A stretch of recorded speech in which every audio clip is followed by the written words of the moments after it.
রফিকদের গ্রামের বাড়ি ছিল সভ্যতার শেষ প্রান্তে, হাওর আর জলাভূমি ঘেরা এক বিচ্ছিন্ন জনপদে। সন্ধ্যা নামলেই গ্রামটা যেন পৃথিবীর মানচিত্র থেকে হারিয়ে যেত।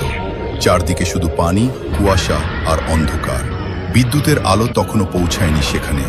রাত হলে দূরের কোনো ঘর থেকেও মানুষের কণ্ঠস্বর ভেসে আসতো না। শুধু ঝিঝি পোকার ডাক, ব্যাঙের কর্কশ শব্দ আর মাঝে মাঝে হাওরের বুক চিরে ভেসে আসা অজানা কোনো আওয়াজ। এই গ্রামকে ঘিরে বহু পুরনো গল্প ছিল। গ্রামের বয়স্করা বলতো, গভীর রাতে হাওরের পাড়ে মানুষের মতো কিছু ছায়া বসে থাকে।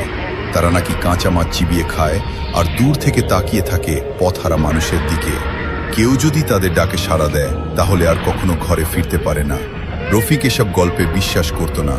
সে ঢাকায় পড়াশোনা করেছে, শহরে চাকরি করে। ভূত, প্রেত, পিশাচ এসবকে সে মানুষের কুসংস্কার বলেই মনে করত। কিন্তু গতকাল রাতে তার মা আছিয়া বানু হাওরের পানিতে ডুবে মারা গেছেন। মায়ের মৃত্যুটা ছিল অস্বাভাবিক, কারণ আছিয়া বানু ছোটবেলা থেকেই নদী, খাল, বিলে বড় হয়েছেন। গ্রামের সেরা সাঁতারুদের একজন ছিলেন তিনি। এমন একজন মানুষ হঠাৎ করে পানিতে ডুবে মারা যাবেন, এটা কিছুতেই মেনে নিতে পারছিল না রফিক। সকালে খবর পেয়ে ঢাকা থেকে ছুটে এসেছে সে। জানাজা, দাফন সব শেষ হয়েছে। গ্রামের মানুষজন চলে গেছে, কিন্তু কেউই স্পষ্ট করে বলতে পারছে না কি হয়েছিল। কেউ বলছে রাতে হাওরের পাড়ে একা গিয়েছিলেন, কেউ বলছে তাকে কেউ ডেকেছিল, আবার কেউ ফিসফিস করে বলছে নিশির ডাক ছিল। সন্ধ্যা নামতেই পুরো গ্রামটা অন্ধকারে ডুবে গেল। রফিক কাচারি ঘরের পুরনো চৌকিতে শুয়ে রইল। চোখের কোণে বারবার পানি চলে আসছে। মায়ের কথা মনে পড়লেই বুকটা মোচড় দিয়ে উঠছে। ধীরে ধীরে রাত গভীর হলো। একসময় পুরো গ্রাম নিস্তব্ধ হয়ে গেল। এমন নীরবতা যেন পৃথিবীতে আর কোনো মানুষ বেঁচে নেই। হঠাৎ দূরে কোথাও একটা শেয়াল ডেকে উঠল, তারপর আবার নীরবতা। রফিক কখন ঘুমিয়ে পড়েছে সে নিজেও জানে না। রাতের কোনো এক অজানা সময়ে তার ঘুম ভাঙল।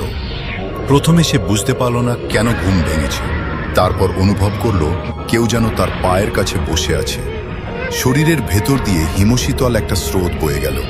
চোখ খুলতে সাহস হচ্ছিল না, তবু ধীরে ধীরে চোখ মেলে তাকালো সে।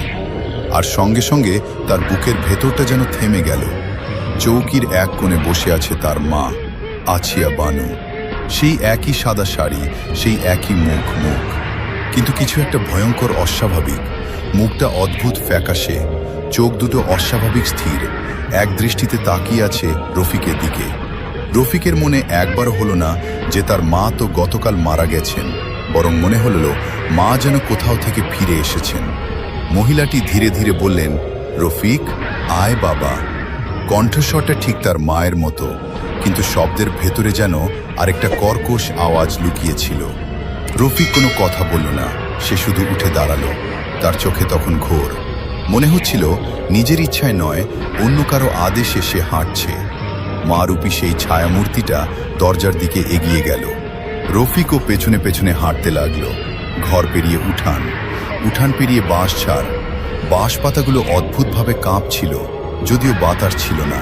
চারপাশে কুয়াশা জমতে শুরু করেছে। রফিক হাঁটছে, শুধু হাঁটছে। তার কানে তখন ভেসে আসছে অসংখ্য ফিসফিস শব্দ। মনে হচ্ছে অন্ধকারের ভেতর শত শত মানুষ তাকে ডাকছে, আয় আয়, আর একটু সামনে আয়। হঠাৎ সে খেয়াল করল তার মা মাটিতে হাঁটছেন না। অন্ধকারের মধ্যে শাড়ির নিচে কোনো পা দেখা যাচ্ছে না। মনে হচ্ছে তিনি ভেসে ভেসে এগিয়ে যাচ্ছেন। তবু রফিক থামল না। একসময় তারা গ্রামের উত্তরের সেই বিশাল জলাভূমির কাছে পৌঁছালে। চাঁদের আলো মেঘের আড়াল থেকে বের হয়ে এলো। আর তখনই রফিক দেখল তার সামনে দাঁড়িয়ে থাকা জিনিসটা তার মা নয়। তার মুখের চামড়া অদ্ভুতভাবে বিকৃত, চোখ দুটো সম্পূর্ণ কালো, ঠোঁট ছিঁড়ে কান পর্যন্ত চলে গেছে, মুখের ভেতর অসংখ্য ধারালো দাঁত।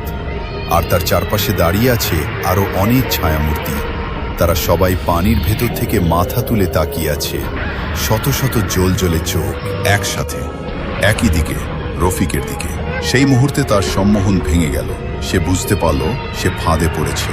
প্রাণপণে দৌড় দিতে চাইল, কিন্তু পা নড়ল না। পেছন থেকে বরফের মতো তো ঠান্ডা কয়েকটা হাত তার পা চেপে ধরল। অন্ধকারের মধ্যে অসংখ্য কণ্ঠ একসাথে হেসে উঠল। তারপর চারদিকে শুধু পানির শব্দ। পরদিন ভোরে গ্রামের মানুষ হাওরের উত্তরের জলায় রফিকের নিথর দেহ ভাসতে দেখল। কিন্তু সবচেয়ে ভয়ঙ্কর ব্যাপার ছিল অন্যটা। রফিকের মুখে মৃত্যুর আগের আতঙ্ক জমেছিল, আর তার কাদা মাখা হাতে শক্ত করে ধরা ছিল সাদা শাড়ির এক টুকরো ছেঁড়া কাপড়, যে কাপড়টি হুবহু তার মায়ের শেষ কাফনের কাপড়ের মতো দেখতে ছিল।